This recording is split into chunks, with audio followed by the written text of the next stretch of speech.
So welcome to my talk on the 10-minute game changer. I taught this baby how to make instructional videos, so I am confident that I can teach you as well. So can I get a show of hands? How many of you have made an instructional video for your students? Okay, so this is good. So we've got a lot of opportunity in this room tonight. So my goal in the next, I'm not going to look at the clock, you'll start playing music when it's time for me to quiet down, is to convince you to use video in your classroom, your land-based classrooms and your online classrooms. So the one big idea here tonight is that creating videos will inspire you and it will inspire your students. I have been teaching as an adjunct for about 10 years. This is my 10th year as a proud adjunct. And I was feeling a few years ago like my teaching was getting a little bit stale. I was looking for something and videos kept popping up. I'd go to a conference, a colleague would mention it, but I felt like I didn't have the time, right? Can anybody relate to that? You feel like you don't have the time to try all of these new things that we know are great, but there are only 24 hours in a day. So I was kind of stuck. I would try a product, but if it wasn't immediately awesome, if I hit any roadblocks, I'd say, forget it. I just don't have the time for this. And a colleague of mine gave me a product called Collage. And for those of you who come to my next session, I'm going to get into the details of how to make videos. And I downloaded Collage. This was about 3 years ago. And it was completely intuitive, easy to use, and free, which was the best part, right? So I start churning out videos left and right. Videos become my default because it was fun and students were giving me great feedback on my videos, and I found that it saved me time in the long run. So I want to talk for a minute about this idea of sustainable teaching power, right? I don't think we talk about this enough. We've got to create a toolbox for ourselves and for our students that is sustainable. So I found that videos were incredibly sustainable. I could create videos often in less than 5 minutes, but typically no longer than 10 minutes. And I'm going to teach you all, if you come to the next session, how to do that. Tonight, right now, I'm going to convince you why videos are so awesome for you and for your students. So videos are fast, videos are fun for you and for your students, and videos are effective. In what would usually take me 6 emails back and forth to explain to a student how to do something, I was able to do that in a few minutes of video and then reuse that video in the next term and the next term. So I found that videos were extremely efficient in my teaching practice. They're now my default. They're now my default. So the other thing I want to point out, this is one of my teaching philosophies. For every minute I invest in a proactive teaching strategy, I find that it saves me 2 minutes of being reactive in terms of that back and forth over email, answering a lot of questions, or doing that outreach. So videos are a proactive strategy that you can use to connect with your students. So again, my job here tonight is to convince you why you should try videos. The majority of the room hasn't. So I want you to leave here feeling like videos are a smart teaching strategy. So this is one of the models that inspires me in creating videos. It's the COI, Community of Inquiry model. It's out of the University of Calgary. And the key word here is presence. This is a model of online learning, but I truly believe this applies to land-based teaching as well. The more present we are in our courses, the more likely our students are to succeed. They break it up into 3 realms: social presence, cognitive presence, teaching presence. And you can check this out if you want to read more. But I'm going to simplify here. It's really important that we get real for our students. Videos allow us to become more real, particularly in fully online courses. So I use my videos to become more real for my students. Here's an example of one of the ways that I become real for my students. This is a screenshot, and for those of you who want to see some actual videos, you'll get, time constrains me, but you'll get to see some videos in the next session. Here's a screenshot. This is my backyard. I live in Gardner, Massachusetts, so I'm kind of in the woods, as you can see. And I created a video for my students about the concept of biophilia. Read about it in I think it was in Harvard Business Review. The idea that if you look out at nature, that it increases your focus. So for people like me who are looking at a computer for a lot of the day, I teach fully online courses, going into nature has been found, these studies argued, to increase your focus. So I could have written my students an email about that, right? But instead, I took my $15 tripod and my iPhone into my backyard, and I created a video and had it posted on YouTube in less than 10 minutes. So this is one of the ways that I become more real for my students. Another reason that videos work. So you heard John say in my intro, new traditional students. I don't use the term, I've personally retired the term non-traditional because to me those are our new traditional students. Those students are who we are teaching today. Those students of color, students, low-income students, students who are financially independent, who have kids, who are working full-time. For me, that's the new traditional student.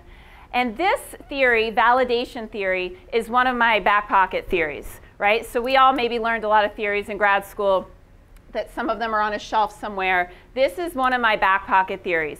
This is from the work of Dr. Laura Rendon, and she says that for new traditional students, validation is more important than involvement. We talk a lot about involvement, involving our students in learning. She says that's good, but we have to validate our new traditional students first. So here's my short version of validation.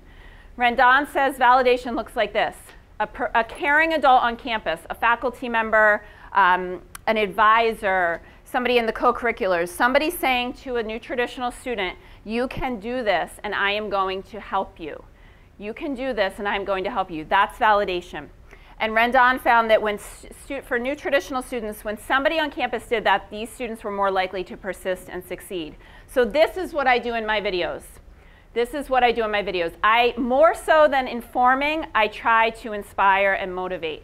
So this is one of the ways that you can use videos in your classroom. Absolutely to inform, but more so to inspire, to say to students, you can do this and I am going to help you. For those of you who haven't read this, it's a worthwhile check out of the library or investment, The College Fear Factor by Dr. Rebecca Cox. This is another reason that videos work. Videos help students to overcome their fears around college. Cox, the whole book is set on a community college, and it's sometimes tough to find quality research set on our campuses, right? So I definitely recommend this, The College Fear Factor. Cox argues that we should sort of set aside that professorial model. Some of you may have heard it referred to as the sage on the stage. There's a distance there between us and our students.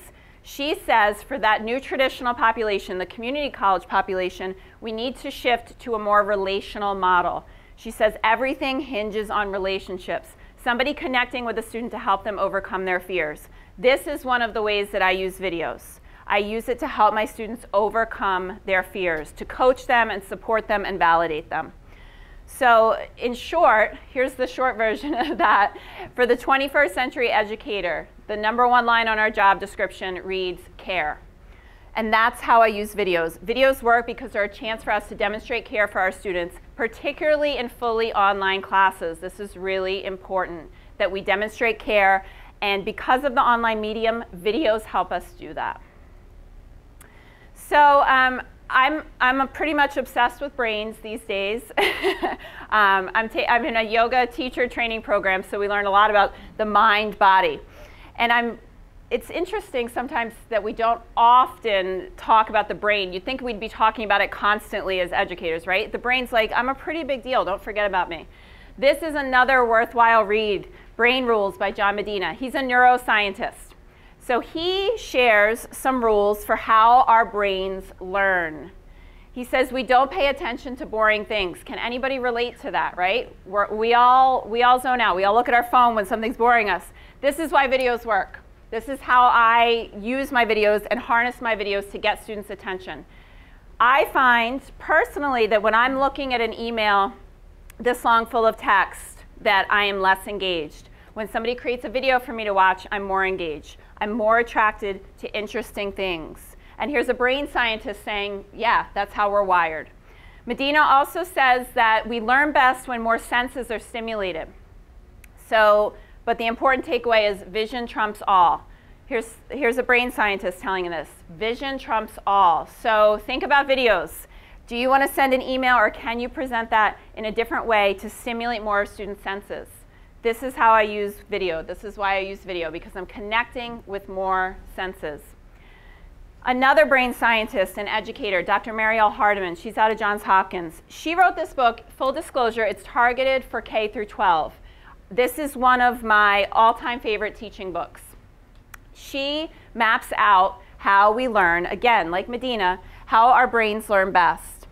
And in the book, Hardiman quotes the work of Jill Bolte Taylor. If you haven't watched Dr. Taylor's TED Talk, it is a worthwhile 10 minutes. It will change your life.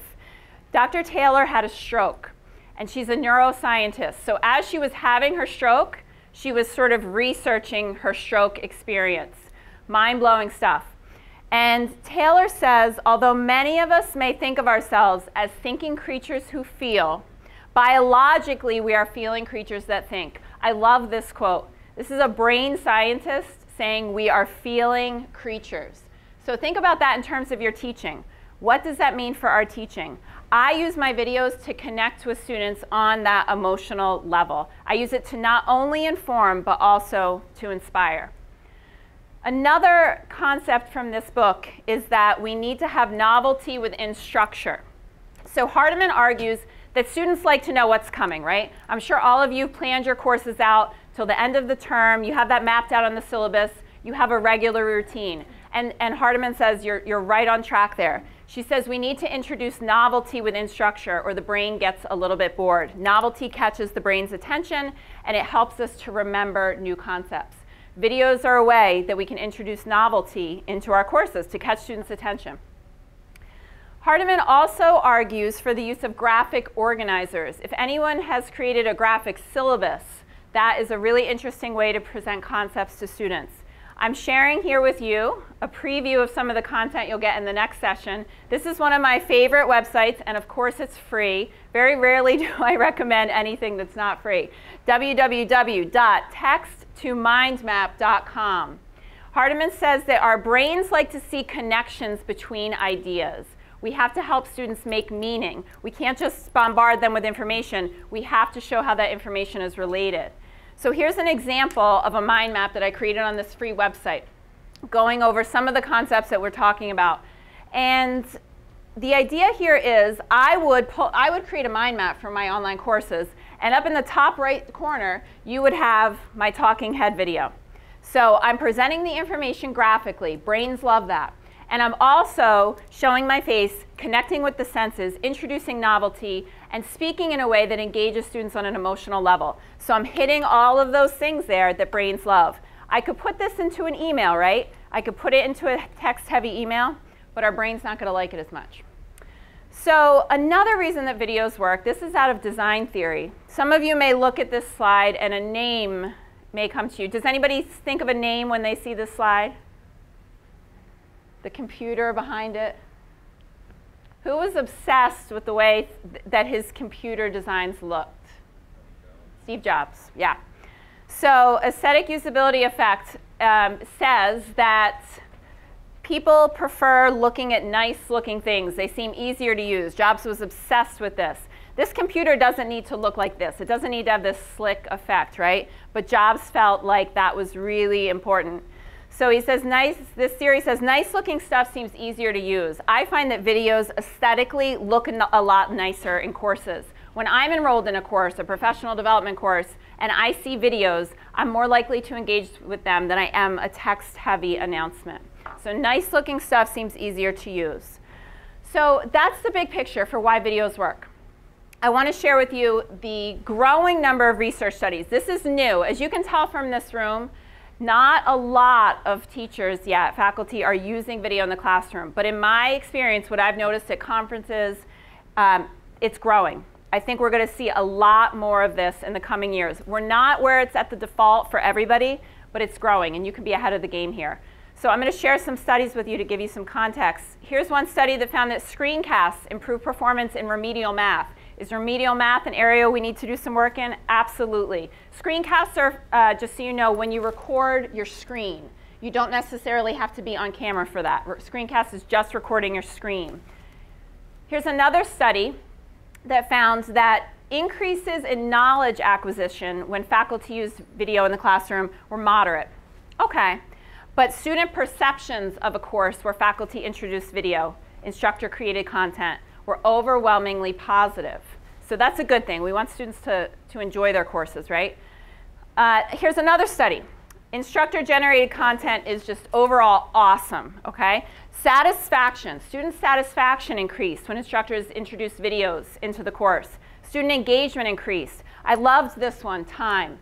When instructors introduced videos that they created into the course, students spent more time in the course. This was an online course, so they were able to track it. Students spent more time in the course. And students' perceived value of the course increased when videos were introduced.